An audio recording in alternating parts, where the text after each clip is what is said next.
한 남자가 놀이터에서 잠시 쉬고 있었다. 남자의 주변에선 어떤 젊은 엄마와 어린 학생이 즐겁게 공놀이를 하고 있었다. 그런데 그때 학생이 찬 공이 날아오더니 남자의 몸에 정통으로 맞고 말았다. 아이쿠야. 남자는 비명을 지르며 그 자리에 쓰러졌다. 이윽고 깜짝 놀란 학생의 엄마가 남자에게 뛰어왔다. 공에 맞은 남자는 가랑이 사이에 두 손을 넣고 비명을 지르며 괴로워하고 있었다. 학생 엄마가 굉장히 미안해하더니 조심스럽게 말했다. 정말 죄송합니다. 제가 물리치료사거든요.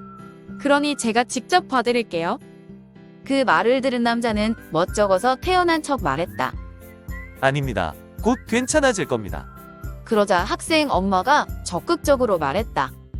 제발 사용하지 말아주세요. 제가 치료해드리면 금방 나을 수 있다니까요. 남자는 여전히 두 손을 가랑이 사이에 넣고 잔뜩 얼굴을 찡그리다가 도저히 참을 수 없었는지 마지못해 그러라고 했다. 저만 믿으세요. 제가 안 아프게 해드릴게요. 젊은 엄마는 상냥한 표정으로 남자에게 다가가더니 남자의 거시기를 정성스럽게 주무르기 시작했다. 한참 동안 마사지를 하고 난 젊은 엄마가 남자에게 물었다. 좀 어떠세요? 많이 좋아지셨죠? 그랬더니 남자가 희죽거리면서 말했다. 예, 기분은 아주 좋군요. 하지만 공에 맞은 이 손가락은 계속 아프네요.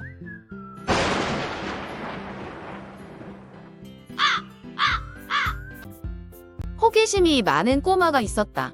오늘은 목욕을 가기로 한 날이었는데 꼬마는 엄마를 따라가야 하나 아빠를 따라가야 하나 고민이 되었다. 에이, 나도 남잔데 아빠를 따라가야지. 아빠랑 같이 탕 속에 들어간 꼬마. 그런데 시커먼 게 아이의 눈에 들어왔다. 아빠, 이게 뭐야? 그 말을 들은 아빠는 크게 당황하였다. 응, 이거 가지야. 모든 남자는 다 가지가 있어. 그렇구나. 꼬마는 자기 아랫도리를 보며 고개를 끄덕였다. 그런데 또 다른 궁금증이 생겼다. 아빠, 그럼 그 가지 얼마야? 최근 꼬마는 모든 걸 가격으로 비교하는 재미에 빠져 있었다. 당황한 아빠가 무의식 중에 대답했다. 응, 200원. 꼬마는 새로운 물건의 가격을 또 하나 알아냈다는 듯 신이 났다. 다음날 이번에는 엄마를 따라 목욕탕에 간 꼬마. 꼬마가 엄마랑 탕 속에 들어갔더니 또 아이의 눈에 시커먼 게 들어왔다. 엄마, 이거 뭐야? 엄마는 당황했지만 담담하게 말했다. 응, 조개야. 모든 여자한테는 조개가 있어. 그렇구나. 그런데 꼬마는 또 다시 가격이 궁금해졌다. 그럼 그 조개는 얼마야?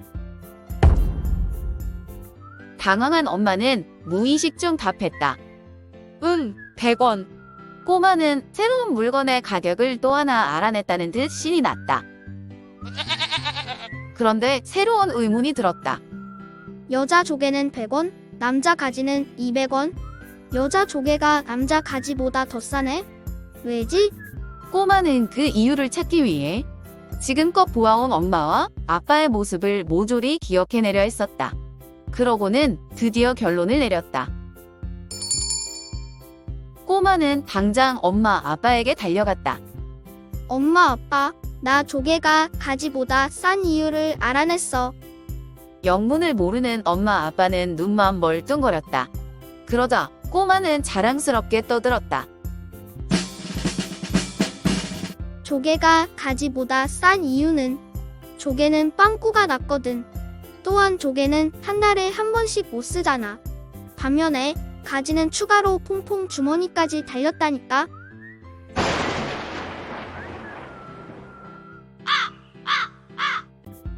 갓 결혼한 신랑 신부가 신혼여행을 갔다.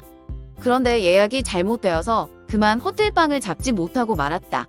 첫날 밤을 길거리에서 보낼 수도 없고 그렇다고 찝찝한 싸구려 인숙은 더욱더 싫었다. 두 사람은 밤까지 한참을 돌아다녔는데 낮에는 보지 못했던 오래된 호텔이 하나 눈에 들어왔다. 마침 방이 하나 빈 것이 있어서 기쁜 마음에 체크인을 하려는데 지배인이 죽어도 안 된다고 말리는 게 아닌가? 죄송합니다, 손님. 그 방에는 귀신이 있어서 투숙했던 모든 신혼부부가 죽고 말았습니다.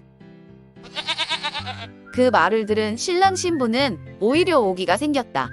지배인이 돈을 더 달라는 줄 알고 돈을 더 내밀며 말하였다. 여기 2배의 돈을 드릴 테니 당장 그 방을 내줘요. 그러자 지배인이 마지못한 듯 돈을 챙기며 말하였다. 정 그러시다면 그렇게 하시지요. 하지만 한 가지 당부드릴 게 있습니다. 뭔가요? 주무실 때 그 방에 있는 가구에 절대로 피가 묻게 해서는 안 됩니다. 그럼 아침 해가 뜨기 전에 모두 죽습니다. 어이가 없어진 신랑 신부는 방에 들어오자마자 지배인의 말을 일부러 무시했다. 그러고는 첫날 밤을 더욱 더 기쁜 마음에 치렀다. 그런데 격렬한 첫날 밤의 흔적으로 그만 침대에 피가 묻고 말았다. 갑자기 음산한 기분이 들어서 잠을 이루지 못하는 신혼부부. 혹시 죽을지 모른다는 불안감과 초조함이 밀려왔다. 겁에 질린 두 사람은 세상의 종말을 맞이하기라도 한 듯 슬픈 얼굴로 꼭 부둥켜 안고 새벽을 꼬박 지새웠다. 그런데 아침이 밝아왔지만 둘은 죽지 않고 살아있었다. 아침 일찍 지배인이 방으로 들어왔다. 신랑 신부는 안도감과 울분이 겹쳐 지배인에게 따져 물었다. 이봐요, 지배인님. 침대에 피가 묻었는데 우리가 왜 안 죽은 거죠? 우리 속인 건가요? 그러자 지배인이 싱글거리며 말하였다. 침대는 가구가 아닙니다.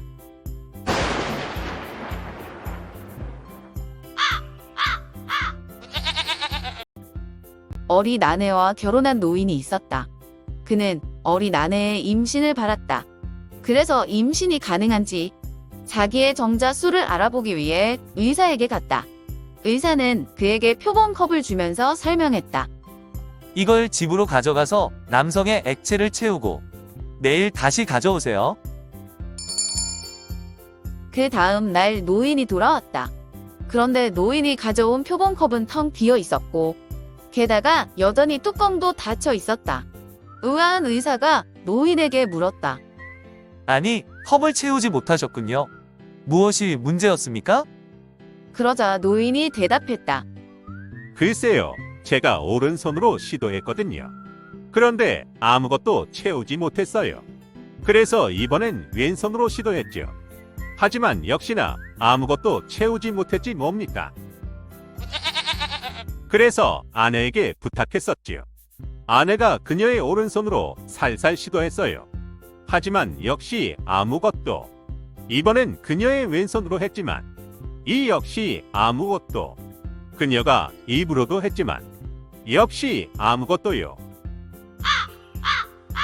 그런 다음 이번엔 아내의 친구가 시도했었죠. 오른손으로, 왼손으로, 입으로. 여전히 아무것도 없었습니다. 그런데 가만히 듣고 있던 의사가 깜짝 놀라며 물었다. 아니, 잠깐만요. 아내의 친구에게도 그걸 부탁했습니까? 그러자 노인이 빙그레 웃으며 대답했다. 네, 맞아요. 그리고 우린 여전히 표본컵의 뚜껑을 벗기는 걸 깜빡했죠.